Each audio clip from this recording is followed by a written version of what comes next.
Oh, look at the detail though. Oh, great transition there. Look at that. The crack of dawn, huh? Dawn of a new era? Stanwyck set his personal ambitions aside and focused on something far more important. Our future. I had no idea. That was his sacrifice. The council has recommended you give the Progress Day speech this year. But you always give that speech. Oh. I could never take your place. I agree with them.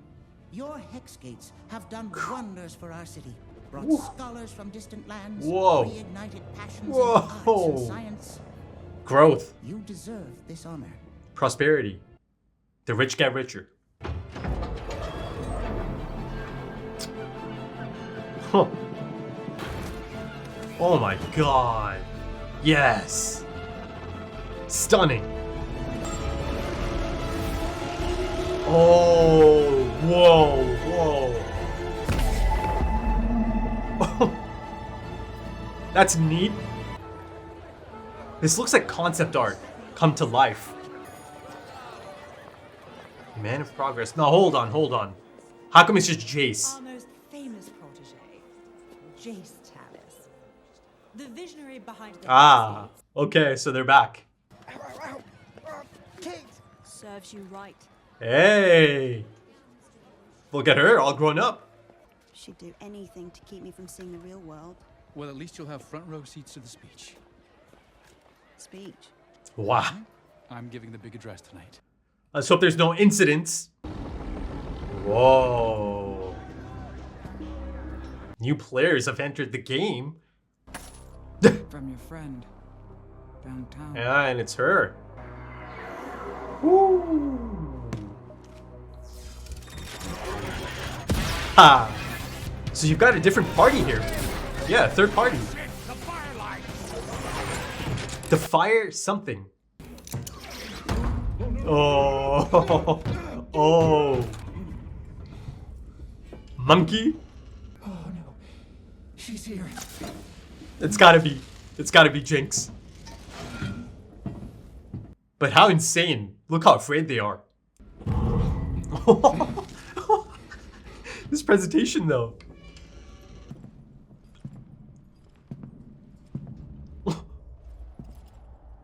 Ooh. Oh my goodness.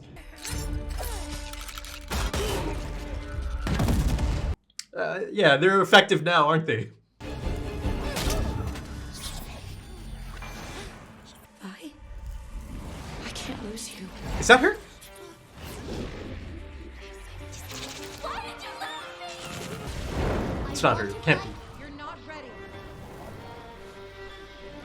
Oh. She froze up though. All of it just came rushing back.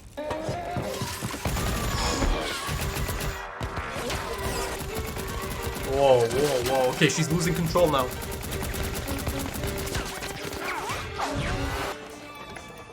Oh, look at that shot. Yeah, that's not good. But that hair really triggered her, didn't it? You think he will approve? Ah, there he is. Heimerdinger believes science should be used to improve lives as much as we do. We Oh. just need to show him it's safe. And what about the council? I don't like this. Hextech was supposed to bring magic into the life of the common man, and now it finally can. Is that right? A Hextech gemstone. We found a means to fortify the crystals. This new version is stable and absolutely safe. Stable as they show us his leg and his cane. I want Hextech to be a tool for us to build a new world, and now it's finally possible. Whoa, whoa, whoa. Obviously, there are a few kinks to iron out and screws to be tightened, but give it a decade of careful research and it will be ready. Decade. A breakthrough like this takes time, Victor. Putting that kind of power into everyone's hands is dangerous. There must have been 4 or 5 of them. Oh, is she about to see some of that real world? Careful.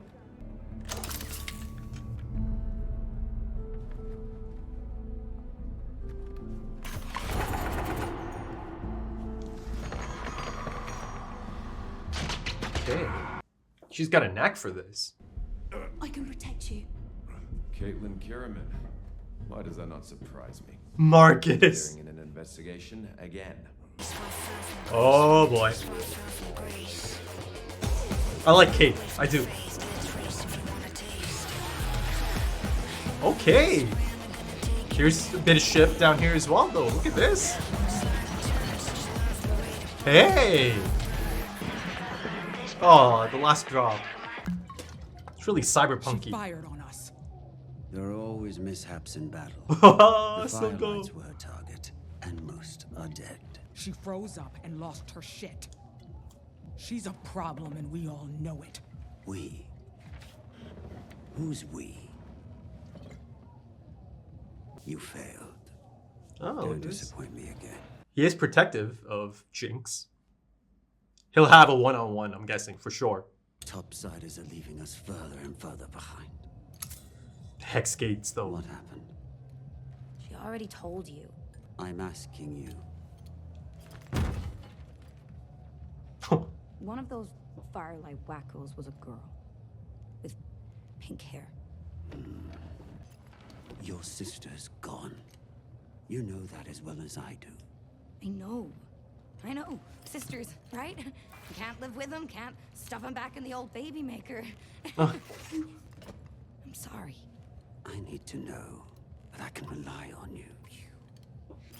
I'm doing this for us, Jinx. All of us. Won't happen again.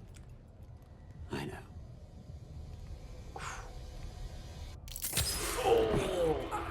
You have an interesting relationship going on here. She likes to keep busy.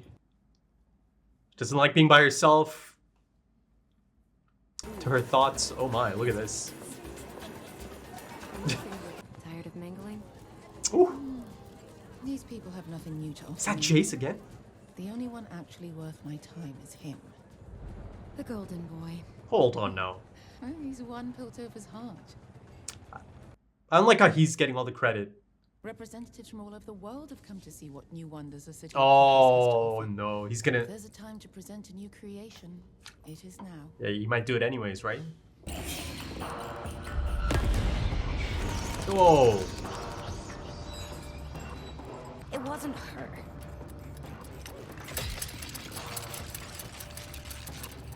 It wasn't. Whoa. Ho, Suvika's a regular Johnny Oh, on the oh. spot. Clagger. I'm not Milo. weak. And I'm gonna show him. Oh, I'm gonna show him. Y'all see. This is some hangout spot. Ah. Oh no. Yeah, he's hidden Where were you? out of the You were limelight. asking if I could do the address. You should come up with me. We're partners. No, not in front of all of them. Guess it's time. Oh wow. How about that imagery? I don't like this, man. I mean, it's not a shock that he's the face of it, but But we're not done yet.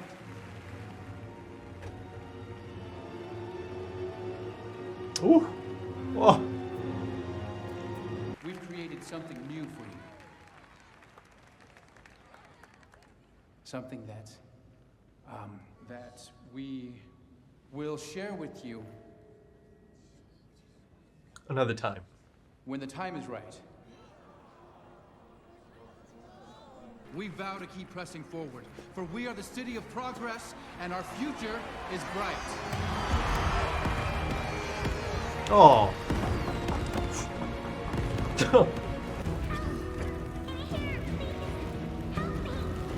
It's a trap. That voice sounded a little too. It's so hot, please. I'm trapped. My helpless little girl and I set the building on fire by accident. Totally by accident. Also, I brought this dynamite. Goodbye. Oh no.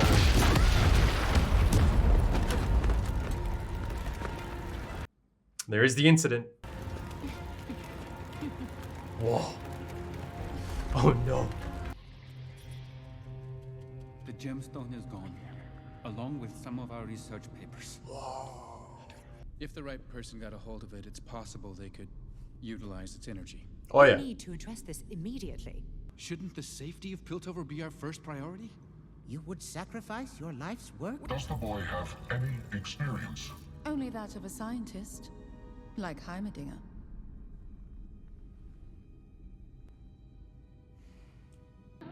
This is so cool.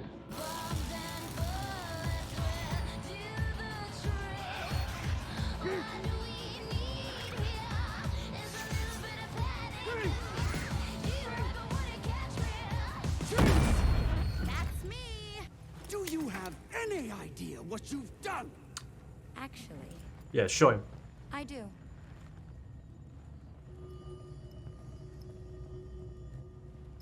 Oh, pink nails. Pink and blue. Happy Progress Day. A bit like Harley Quinn, right? Just a tad bit.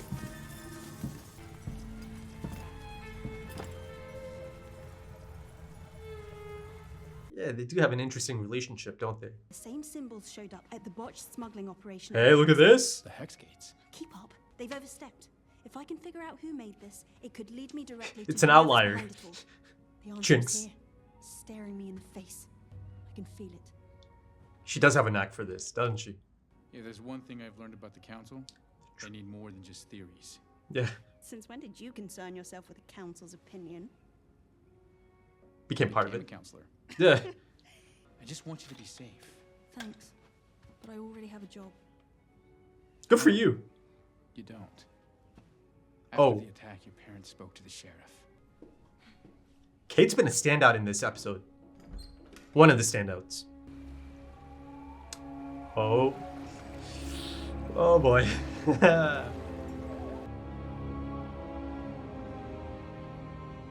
I need to speak with one of the inmates. Afraid that's not possible. Why not? Well, there's been Complication? incident. He died. What kind of incident? The not so pretty kind.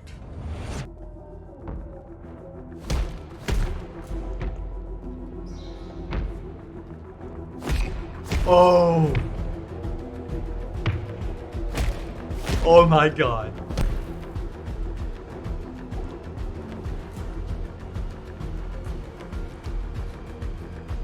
Yes. Who the hell are you? Ah, so she's been up here this whole time. I mean, Marcus did take her, right? I guess they had their pound of flesh, as they called it. Great ending to a great episode. Okay, episode 4 of Arcane. Listen, this is a damn good show. I mean, you all know this clearly already, but yeah, you know, I'm really kind of hooked. I really enjoyed that episode. And you know, the main aspect of it, the time skip, the major time skip, it felt so seamless. I thought it was just executed perfectly. You know, it didn't feel like I was just missing long chunks of development and progression. It just felt like, okay, yeah, this feels natural.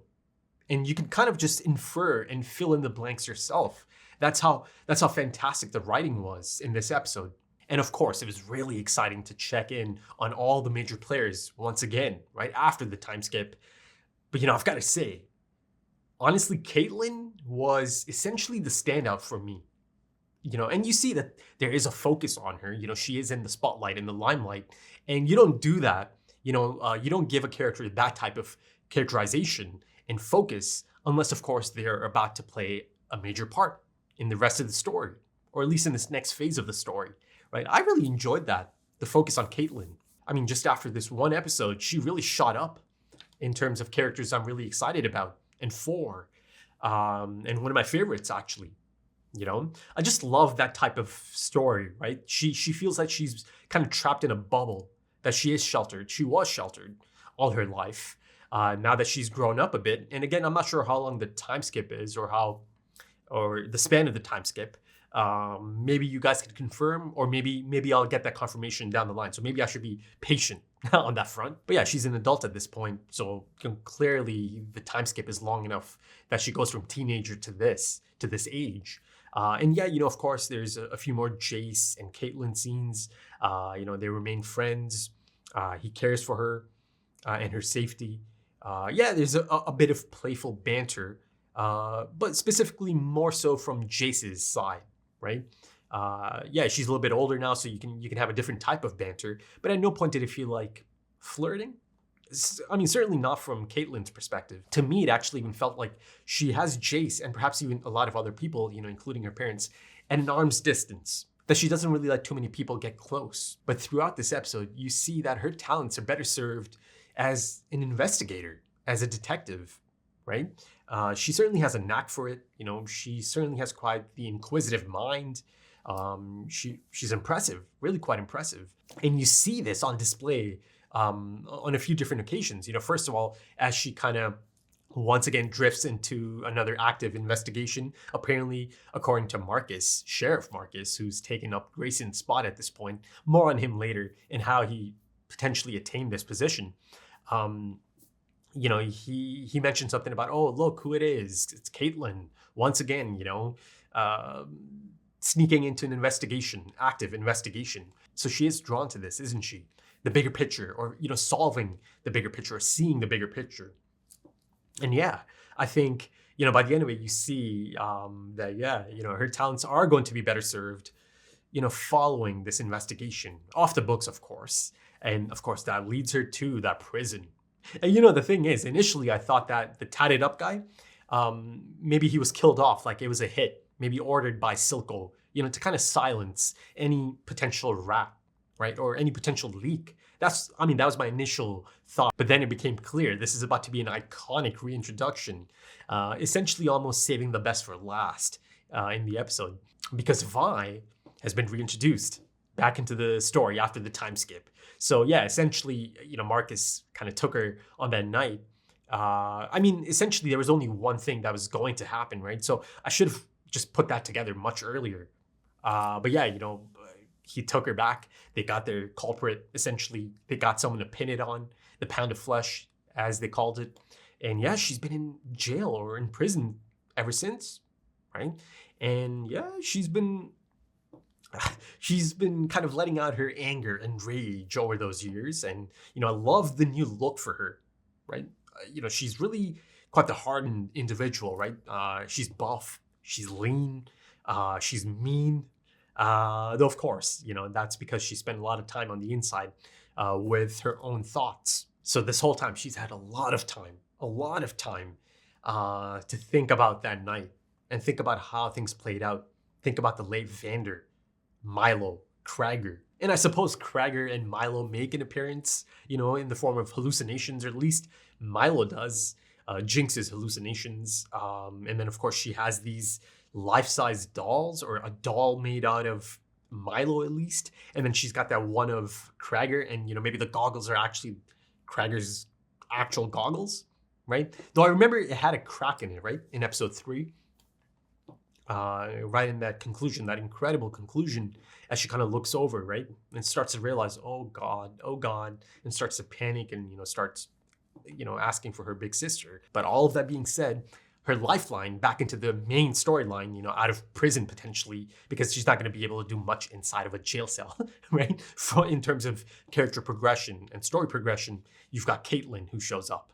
And, that matchup promises to be such an exciting one. Surely she can do something to spring her, right? Get her out of there.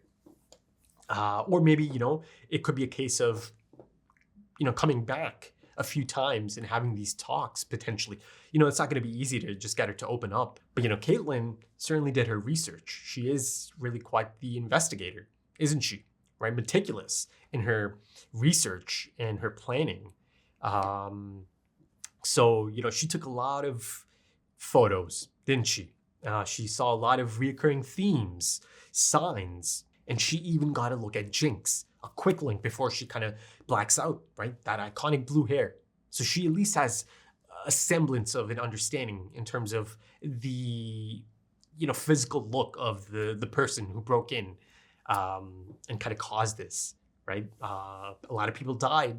But, I mentioned that she has a knack for it, right? And you see it on display as she does go to the investigation site. the ship that kind of blew up or had the explosion as Jinx had her episode, her moment, right? Because she saw someone that really resembled her older sister. And hell, even I was kind of, surprised by that for a moment at least. Then it became clear, okay, no, this is not her sister. It can't be her sister, right? Because last I saw of her, Marcus took her. And it all kind of plays out. It makes sense, right? That she's in jail, in prison. But yeah, that pink hair and a really similar cut as well really just triggered her trauma. And she seizes up, she freezes up, she gets defensive, and then she lashes out in her moment of panic, loses control for sure, right? Again, I'll come back to all of that. Jinx, Silco, that relationship. It's perhaps one of the most fascinating aspects of this story at this point, Silco and Jinx. And that was really clear that, the potential of that was really clear at the end of episode 3. And yeah, it's certainly living up to all of that already. But in terms of symbols, in terms of reoccurring themes, the monkey symbol, Jinx's monkey symbol, essentially, that is something Caitlyn saw at least twice, right? Once in the airship and once before that big explosion happened, right? Before she blacks out. To me, it really feels like the moment she kind of cracks that book open and she's got it, right? She's got the research on her. I feel like, yeah, it's going to really bring Vi back to life, right? In terms of her role in the story from that point on. So yeah, she'll know. She'll know immediately that this is Jinx, that she's been up to all of this. So, as of this point, I don't even think she knows if Jinx is alive, right? No one's gonna tell her, right? Most people don't even know she's in prison. Marcus just took her that night, and most of the people she actually knew, like her actual family and loved ones, are gone, dead, right? So she doesn't even know that Jinx is alive at this point. She doesn't know how Silco treated her. But yeah, that was a fantastic ending. Great setup for the next episode. I'm really quite excited for that specific storyline as well. But yeah, let's kind of shift the focus to Jinx. Yeah, I mean, her reintroduction is really fantastic as well, isn't it? She's almost presented as this legend, this icon, right? That her legend has spread since, right? Oh, she's the girl that did that. She caused those explosions, that carnage, that caused all that death. She's capable of that. And I feel like over the years, her legend has kind of been building, right? And you see that these people are afraid of her. And see, that's the thing I meant about the time skip feeling so seamless, because you could just tell, you can just kind of infer that, in those off years, off the screen years, these are the types of things that are happening, right? For Jinx, and for, of course, many of the others, but for Jinx specifically, you just know through her interactions with Silco, with other people inside of her incredibly cool yet unhinged hideout spot, right? Her hangout spot, her lab, and the lab itself is really quite indicative of her mental state, isn't it? There's that one shot of her kind of just laying on the edge of a blade, the massive turbine blade, at the edge of sanity, essentially. The sequence inside of that place, the lab, it's one of the standout moments, right? Because you really get a look into her current state of mind, her current mental state. Listen, at the end of the day, and I don't say this as a joke, she needs therapy. She does, right? Her mind is fractured. You really see that she didn't really get to move on, and that she didn't really even get to grow up normally, right? That trauma and those mental issues, all of this baggage that she carries and has carried all those years, it has a major impact on her at this point in time of the story. And you see that things like self-doubt or self-loathing or self-hatred come up all the time, especially if she is by herself, right? Left to her thoughts. And you see that that's kind of manifested or represented by the hallucinations of Milo, because Milo was the one who really used to have digs at her, right? About her being useless, her jinxing things. So yeah, it's interesting that, of course, that hallucination is there. And then, of course, she's got almost like a shrine for the dolls of Claggor and Milo, right? And she speaks to them, and she speaks to them like they are there, right? That they are speaking to her. So she's just kind of answering them. She's kind of answering the hallucinations. And there's a really, I don't know, a familiar tone that she takes anytime she is speaking in that case to, imaginary Milo or Krager. She's having a full-blown conversation. And my point about her needing therapy, of course, it's not realistic at all in that situation, in that socioeconomic situation, and just her situation specifically, right? It's a luxury that she'll never have, nor is she ever going to give into something like that anyways. And listen, her new father figure, Silco, he's really supportive. He really is. But I don't know if that's the thing he would implore her to kind of do. I think he tries to help her. He does, in his own unique approach, for sure. But, it's not going to go much further than that in terms of, getting her therapy. I know that sounds really unrealistic in the situation. But, that's the thing. That's the thing I feel here. That, she's broken, she's fractured, and that she'll never get to address any of these issues and actually legitimately grow up and grow out of these issues. So, that's sad. It's really heartbreaking. For people who do watch anime, Thorfinn, it really reminds me a bit of Thorfinn at the moment. Him kind of not really getting to grow up as a normal child, being robbed of that childhood, and having a lot of that trauma, a lot of that baggage. So yeah, it's sad. It was really sad. I mean, it was exciting to see Jinx again, but it was really also quite sad to see her in this state. And listen, Silco and Jinx have a really unique relationship, especially even the physical relationship, the boundaries of it all. Not to me, it didn't really feel creepy from Silco's angle. I think Silco is essentially, I don't know, let me use the right term here. Silco is allowing it because he does understand her state of mind and her issues. I don't think he was trying to be creepy at any point. It was essentially, Jinx who's initiating a lot of this physical contact. And, essentially it's not a shocker either, is it? You see how quickly she latched onto Silco, the first person who showed any interest, any, concern, right? So you see that she is clingy. She's clingy, and she needs that. And also you can take this other angle as well, that she does have hallucinations. So maybe she does need that sense of tactile touch as well. But now let's look at it from Silco's perspective and the change in his character, essentially, right? It's such a fantastic shift in that character because of the introduction of Jinx into his life. She's made a massive difference. Yes, a lot of the old Silco is there, and you see him. You see him anytime he's kind of addressing one of his, henchmen, one of his people, the people from his crew. That lady who is essentially his second in command. I forgot the name, but yeah, she gets an earful from Silco. And, of course, she's trying to tell him, she's a loose cannon. She is the pure definition and manifestation of a loose cannon out there, isn't she? Jinx, that is. And she's trying to tell him, maybe cut her loose. She'll get us all killed, that kind of thing. And you see that Silco gets defensive and has to, put his foot down. And then she stops immediately. So he's protective of her, of Jinx. And he takes a completely different approach and tone anytime she's around. Listen, it's an interesting one.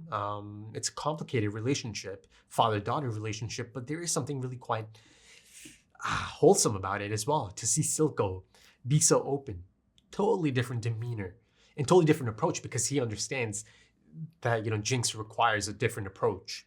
He understands that. He's a full-on father figure to Jinx. He is, right? So like I said, this father-daughter relationship that's been kind of formed at this point, it's certainly one of the most interesting and fascinating parts of the story at this point. And, there are some parallels here to Vi and Vander as well. At one point, Jinx kind of leans over. It's kind of essentially the same shot from episode 3, isn't it? Head on the shoulder.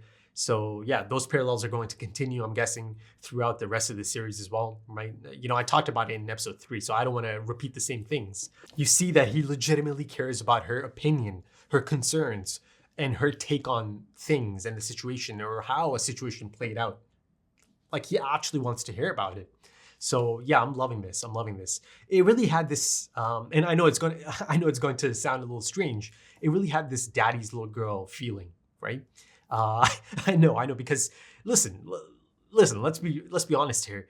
They are trying at first to, you know, kind of make you feel a little bit uneasy about this physical contact that's happening. You know, the boundaries that are being, or, you know, the lack of boundaries from Jinx's perspective, right? But yeah, you know, it becomes really clear really quickly that that's not the case at all. There's none of that going on here. This is straight up a father-daughter relationship. It's certainly a unique one, but it is a father-daughter relationship nonetheless. And then you see the whole father-daughter element at play once again later, as she is being scolded by him, right? At first, he's trying to get her attention, trying to yell over the music, and that was a great scene. You know, her kind of rocking out to that song. It's a really catchy song. That song and the one in the end credits, you know, the cliffhanger and then into the end credits. 2 great songs. I mean, the score is, it's a knockout. It really is. But yeah, you know, you really get a sense of that. Okay, you're about to get a yelling from your father, from your dad, for the things you shouldn't have done. I mean, this is quite the extreme case because she just got a lot of people killed. But you know, she knew she'll get him to ease up the moment she shows him this Hextech gemstone, right? The new form of it. It's not in its raw form anymore. So, you know, once again, she's stolen something from Jayce's lab. History repeating itself. But this time it's in a different form, a much more controlled form, right? But you see that she's got a few blueprints. She's got some research notes. She's even got that butterfly that she's really studying. And they show us that butterfly earlier in the episode. It's that mechanical butterfly that's actually flying around. And, you know, Caitlyn mentioned, right, that, or not Caitlyn, it was the meeting of the council, right? And they mentioned that, yeah, this person, whoever it was, you know, took the gemstone, took some blueprints, or took some research as well. And that, you know, in the right hands or the wrong hands, all a matter of perspective. Someone could really make use of the gemstone. You know, Heimerdinger, or through the character of Heimerdinger, they really reiterate that point that in the wrong hands, it can be devastating, it can be dangerous. So yeah, let's see how it all plays out. Listen, you know, the feeling I'm getting here is, how long can Jinx be controlled? How long before she just goes rogue, she goes lone wolf, and she just, I don't know, man. There is this ticking time bomb element to that character. It really is. And that's the sad part about it. And also in terms of the bond that Silco and Jinx have, you see that she's essentially the one person he lets in, right? Into his own safe space, essentially. No one else is getting to speak to Silco in that manner. And, you know, in that sense, you see that Silco has someone to care for and someone that he can have a relationship with, right? Someone that can care for him as well, in that sense. Because you see that Jinx really wants to impress him. She does not want to disappoint him. And you see that the moment there's any signs of, you know, disapproval, she has one of her episodes, especially in her lab. And then you see, because of that, a lot of those issues come to the forefront. You know, things like stress-related paranoia, mood swings, you know, risky behavior. I mean, you know, those shots of her playing with the bombs. I mean, of course, she has this almost intrinsic link to the bombs now. She has an understanding of the bombs. Such an understanding that she holds on to them a little too long for my liking, but she clearly knows and understands. But, you know, there's a sense of living on the edge, you know, doing dangerous things, risky behavior. It's all there, right? It all checks out, all of those symptoms. But yeah, you know, it's still impressive though. Beyond that, it's impressive that she has such a link to these bombs and understanding for these bombs that she just knows the right time to let go. And the moment she lets go, they explode. I've just got to say, I love that lab of hers. It's so cool. And then to finish off on that point, you see just how much trust there is. So much so that he lets Jinx inject him. You know, something that he needs at this point. Clearly his condition is I mean, it's certainly getting bad. That's for sure. It's been a few years. The corruption in his eye. But yeah, you see that she felt that she made him proud, right? She comes in for the hug.